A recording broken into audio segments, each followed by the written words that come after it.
여호수아 8장 말씀은 아이성에서의 승리에 대한 말씀입니다. 바로 앞에 무슨 내용이었습니까? 아이성에서의 패배.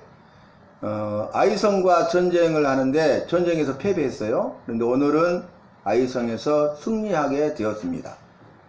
여호와께서 함께 하시느냐 함께 하지 않으시느냐, 여기에 따라서 전쟁의 승패가 결정된다고 말씀을 드렸습니다. 왜냐하면 전쟁은 여호와께 속한 것이라 말씀하셨고, 싸움의 승리는 내게 있느니라 말씀하셨고, 앞서 행하는 나의 구원을 보라, 내가 너희를 위하여 싸우리라 하신 약속의 말씀대로 여호와께서 이스라엘 백성과 함께 하시면 싸워 이기고, 여호와께서 이스라엘 백성과 함께 하지 않으시면 싸워 이길 수가 없고 패배할 수밖에 없다는 것을 성경은 증거하고 있습니다. 여호와께서 함께 하시느냐 함께 하지 않으시느냐, 이건 뭡니까? 임마누엘, 여호와께서 자기 백성과 함께 하시라.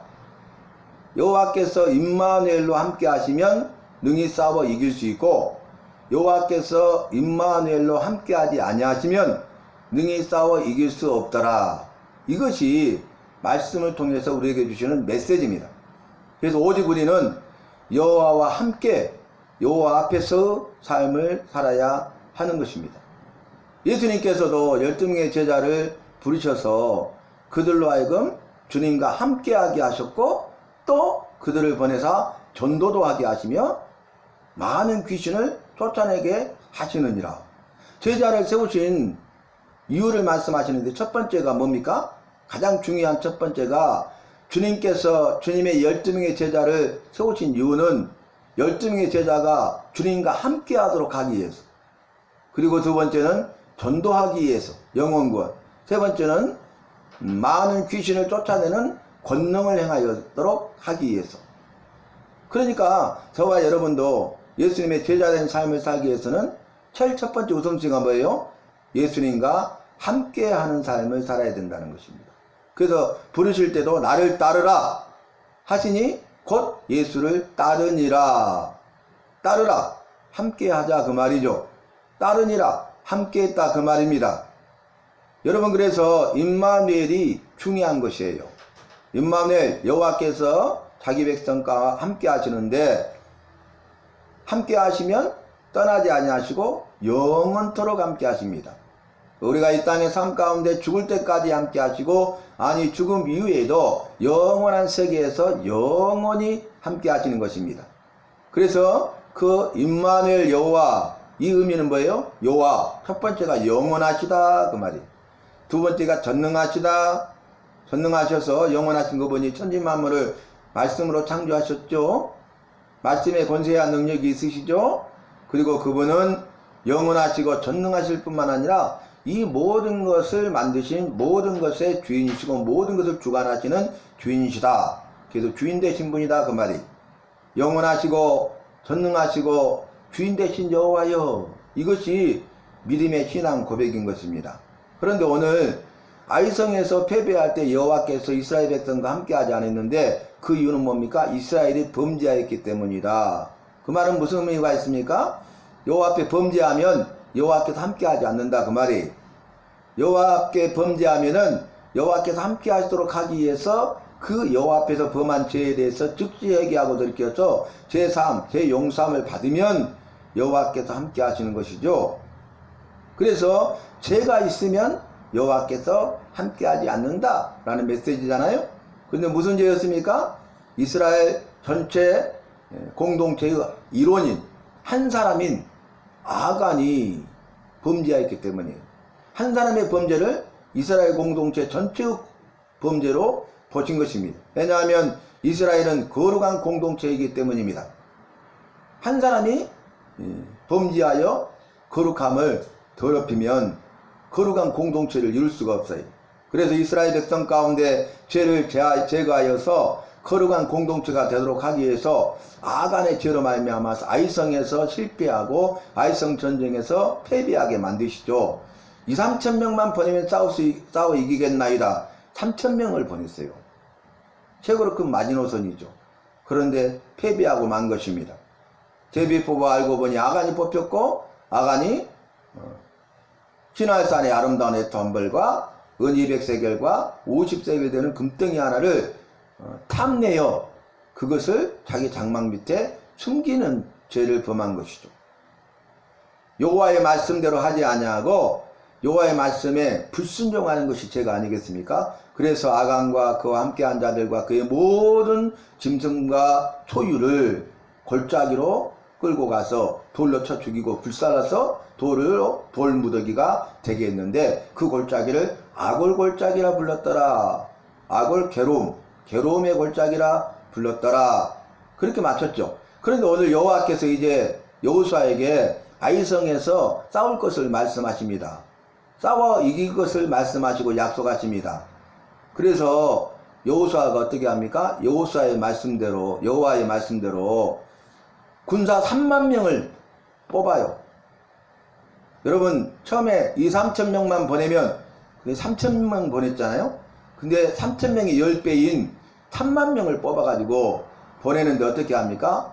여호와의 말씀대로 이제 첫 번째 전쟁에서 패배했잖아요. 그러니까 복병을 매복하는 거죠.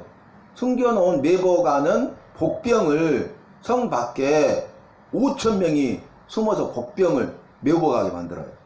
숨기는 거죠. 그리고 나서 남은 이스라엘이 아이성을 향해서 가는데 이제 아이 사람들이 다 나와서 치죠. 근데 도망가요.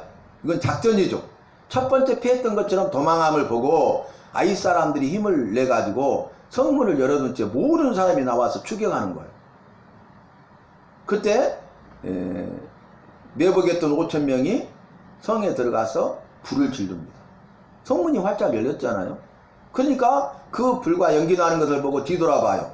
아이성이 점령된 것을 보죠. 근데 그 앞에는 누가 있습니까? 다시 도망가던 이스라엘 본진이 뒤로 돌아서 치는 거예요. 그러니까 일이 이러지도 저러지도 못하죠. 이리 가지도 저리 가지도 못하고 이제 진퇴양난의 위기에 빠진 거죠. 그래서 남녀를 하나도 남기지 아니하고 쳐서 죽였더라.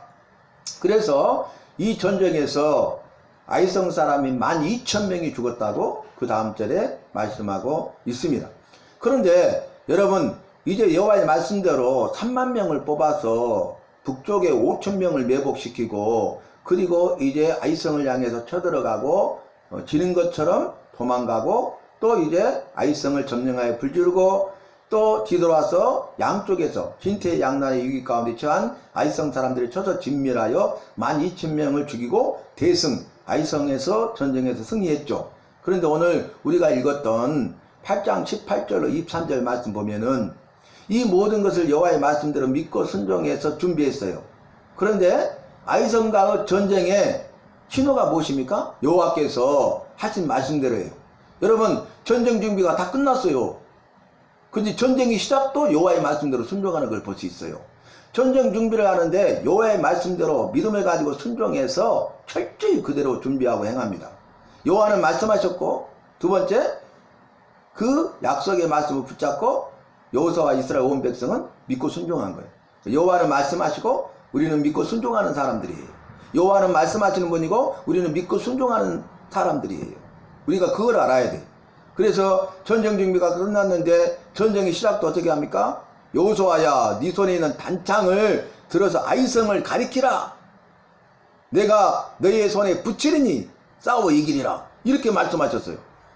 여러분 짧은 단창을 여호수아가 들고 있었어요. 그런데 여호수아가 들고 있는 여호수아 손에 들려있는 단창 그게 무슨 능력이 있겠어요 여러분? 분명히 여호수아가 들고 있는 여호수아 손에 들려있는 누구의 단창이에요? 여호수아의 단창이에요. 그런데 어떻게 합니까? 여호와께서 네가 들고 있는 그 단창을 가지고 아이성을 가리키라. 내가 그 성을 네 손에 붙이리라. 이렇게 약속하셔요. 말씀이 중요하다고. 약속의 말씀 없이 여호수아가 자기 손에 든 단창을 가지고 아이성을 가리킨들 아이성에서 싸워 이길 수 없어요. 능히 싸워 이길 수가 없어요. 왜냐하면 이 단창은 아무 능력도 없기 때문에 그래요. 왜 그래요? 여호수아의 단창일 뿐이기 때문에 그래요. 그런데 여호와의 약속의 말씀을 붙잡고 예 아멘 믿음으로 순종하여 이 여호수아가 들고 있는 단창을 가지고 그 성을 가리키니까 전쟁이 시작돼서 싸워 이긴 것입니다. 여러분, 그래서 우리가 여호와는 말씀하시는 분이고 예수 믿는 우리 나는 어떤 사람이라고요? 믿고 행하는 사람이에요.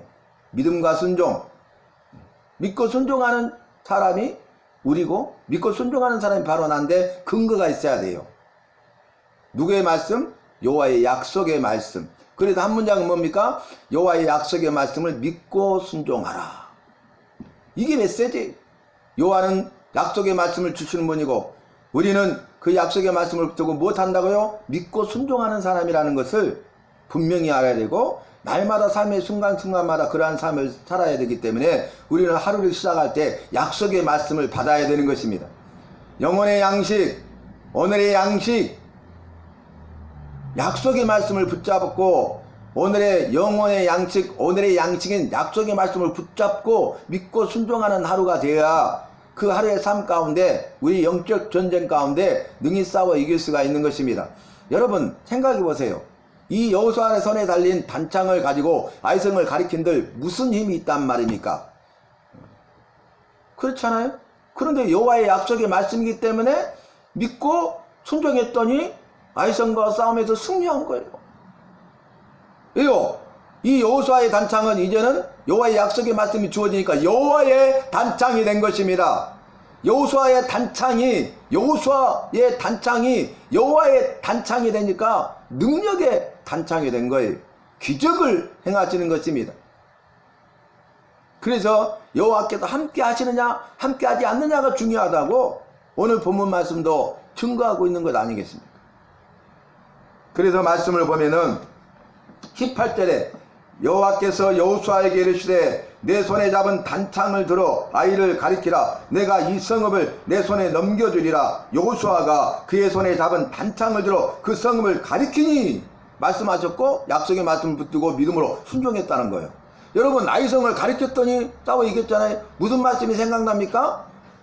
모세가 이스라엘 백성을 출애굽시켜서 인도에 갈 때 그들 앞에 홍해가 가로막고 있었잖아요. 뒤에는 바로의 군대가 추격해 왔잖아요. 진퇴양난에 이기잖아요. 그런데 그때 여호와께서 모세야 네 손에 든 지팡이네요. 이 지팡이를 가지고 홍해를 가리키라 그랬어요. 똑같죠. 가리키라는 모세는 모세의 손에 들린 지팡이였어요. 여호수아는 여호수아의 손에 들린 단창이었어요. 그런데 이 모세의 지팡이는 힘과 능력이 없지만은 기적을 행할 수 없지만은 여호와의 약속의 말씀을 붙들고 이 모세의 지팡이를 가리킬 때 모세의 지팡이가 아니라 여호와의 지팡이가 되니까 능력의 지팡이가 되고 기적의 지팡이가 된 것입니다. 홍해가 갈라지는 기적을 체험하게 된 것입니다. 여호수아의 단창이지만은 약속의 말씀을 붙들고 믿고 행하였더니 여호와의 단창이 되는 순간 능력의 단창, 기적의 단창이 되어서 아이성과의 싸움에서 승리하게 된 것입니다. 우리도 마찬가지 내 힘과 능력을 의지할 때면 피할 수밖에 없겠네. 이 찬송가 가사가 우리의 나의 신앙 고백이 돼야 돼요. 대장 대신 예수님이 함께 하시면 능히 싸워 이기겠네. 이것이 우리의 신앙 고백이 되어야 하는 것입니다. 내가 하려고 하니까 안 되는 것이죠. 내가 하려고 하니까 어렵고 힘들고 고통스럽고 내가 하려고 하니까 좌절하고 절망하고 실패하고 내가 하려고 하니까 우울하고 불안하고 근심 걱정이 되고 염려하게 되고 절망하게 되고 자포자기하게 되고 죽을 수밖에 없는 거예요. 문제는 내가 하려고 하는 거죠. 입술로는 내가 하지 않겠습니다. 주님이 하십시오. 입술로는 고백하지만은 삶 속에서 우리의 삶이 그렇지 않아요. 우리의 삶이 없어요. 우리의 삶이 믿고 순종함이 없어요. 그러니까 능력도 기적도 변화도 회복도 치유도 없는 것이죠. 문제 해결도 없는 것입니다. 은혜와 복도 받아 누릴 수가 없는 것입니다. 그 다음 절을 보니까 그의 손을 드는 순간에 이게 전쟁의 시작이에요. 복병하고 있잖아요. 매복하고 있잖아요. 5,000명이. 근데 무슨 신호만 기다리고 있어요? 여호수아의 손에 달린 단창이 아이성을 가리키는 것이 신호예요. 여호와의 말씀대로. 그러니까 그것만 기다리고 있는 거예요. 숨죽이면서. 이 복병이 5,000명이 아무것도 하면 안 됩니다.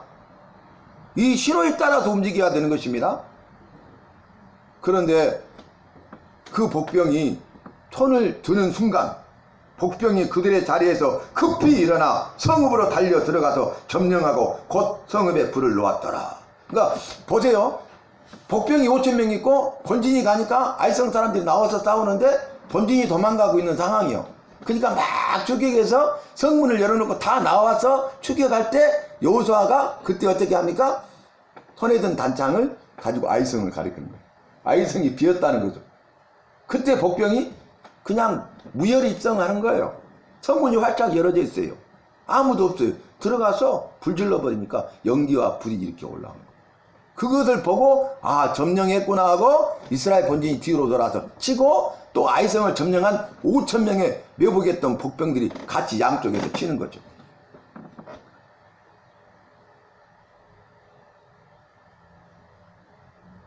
그래서 19절에 그의 손을 드는 순간에 복병이 그들의 자리에서 급히 일어나 성읍으로 달려들어가서 점령하고 곧 성읍에 불을 놓았더라. 아이 사람이 뒤를 돌아본즉 그 성읍의 연기가 하늘에 닿은 것이 보이니 이 길로도 저 길로도 도망할 수 없이 되었고 광야로 도망하던 이스라엘 백성은 그 죽여가던 자에게로 돌아섰더라.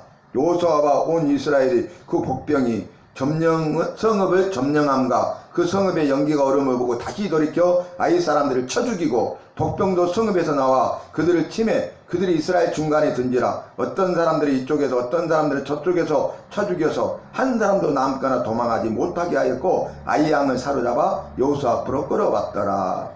25절 그날에 엎드려진 아이 사람들은 남녀가 모두 12,000명이라. 그리고 29절 그가 또 아이 양을 저녁 때까지 나무에 달았다가 해질 때에 명령하여 그의 시체를 나무에서 내려 성문 어귀에 던지고 그 위에 돌로 큰 무더기를 쌓았더니 그것이 오늘까지 있더라. 아멘. 여러분 완전히 승리하게 됩니다. 완전한 패배에서 완전한 승리. 전혀 다르잖아요 여러분. 퍼펙트. 여러분 빅토리 승리하는데 퍼펙트. 빅토리 퍼펙트. 여러분 우리가 정말 여호와께서 함께 하시느냐 함께 하지 않느냐가 중요해요. 나의 삶 속에 여호와가 함께 하시느냐 함께 하지 않으시느냐가 중요해요. 첫 번째 조건. 그 다음에 여호와께서 함께 하실 때 여호수아가 나에게 말씀하시는 것을 말씀하셔야 돼요. 그러니까 날마다 말씀을 묵상하고 하루를 시작해서 약속의 말씀을 붙잡는 거예요. 약속의 말씀을 받는 거예요. 영혼의 양식 오늘의 양식을 받아서 우리 영혼이 살아 소생하고 생명력 있게 되어야 우리가 능히 싸워 이길 수 있는 힘과 능력이 주어지는 것입니다. 마귀와의 영적 싸움에서 세상과의 영적 싸움에서 사람들과의 영적 싸움에서 우리가 승리하는 비결은 바로 거기에 있는 것입니다. 말씀하시는 그 약속의 말씀이 있어야 되고 그 약속의 말씀을 붙잡고 믿고 순종해야 된다. 임마누엘로 함께 하셔야 되고요. 두 번째는 약속의 말씀이 있어야 되고요. 세 번째는 믿고 순종하는 사람. 이 세 가지는 날마다 삶의 순간순간마다 어디를 가든지 무엇을 하든지 일생 동안 죽을 때까지 우리가 그러한 삶을 사는 훈련을 해야 된다 그 말입니다. 그런 삶을 통해서 우리가 경건해지는 것이죠. 거룩해지는 것이죠. 우리가 이러한 삶을 살지 아니하면 책망을 받아요. 뭐라고요? 경건한 모양은 있으나 경건의 능력은 부인하는 자도야. 겉으로만 경건해 보이지만 경건은 없다 그 말이에요. 우리가 경건의 능력을 체험하는 삶을 살아가면요 거룩한 친백성의 삶을 살게 되는 것입니다. 저와 여러분 오늘 말씀을 기억하면서 다시 한번 말씀을 드립니다. 여호와께서 임마누엘로 나와 함께 하셔야 돼요. 여호와께서 내게 약속의 말씀을 주셔야 돼요. 내가 세 번째 약속의 말씀을 붙들고 믿음으로 순종하여 승리하되 대승 완전한 승리 빅토리 퍼펙트 이러한 삶을 살아가는 날마다의 삶이 되고 일생이 되기를 주님의 이름으로 축원하고 부탁합니다.